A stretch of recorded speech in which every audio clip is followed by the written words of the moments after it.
Bonjour à tous et bienvenue dans Éléments de langage, le vlog qui vous aide à ne faire passer aucun message.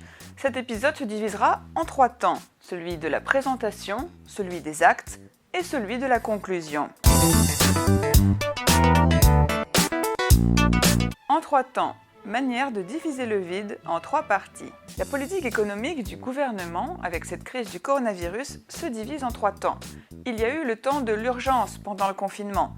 Puis maintenant, nous sommes dans le temps du soutien au secteur sinistré.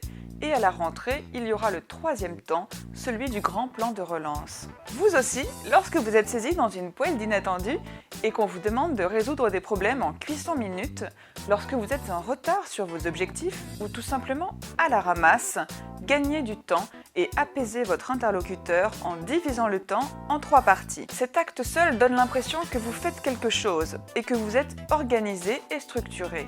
Le premier temps est le plus simple car c'est celui du constat. Je comprends que les concitoyens, les clients et ma famille ne sont pas satisfaits.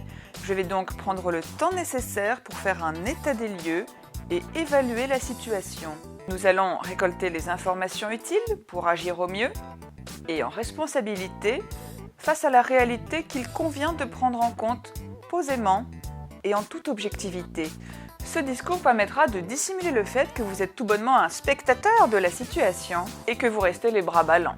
Le deuxième temps est plus difficile. Si votre interlocuteur accepte que le temps numéro 1 soit inactif, c'est parce qu'il imagine que vous lui réservez de belles choses pour le temps numéro 2. Heureusement, vous n'êtes pas obligé de lui révéler tout de suite. En fonction de nos conclusions, nous agirons.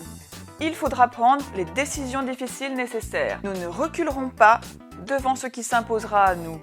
Pour achever d'endormir l'audience, laissez-lui projeter ses rêves dans le temps numéro 3, celui de la prospective. Nous devons être à la hauteur de l'avenir et préparer les enjeux de demain, car le futur naît sur les bases du présent. Cet horizon flou va distraire vos détracteurs pour vous laisser le temps de fuir. Nous sommes arrivés à la conclusion de ce vlog. Comme vous le voyez, c'est simple de ne rien dire du moment que l'on s'organise. À la semaine prochaine pour les 5 autres parties de cette démonstration.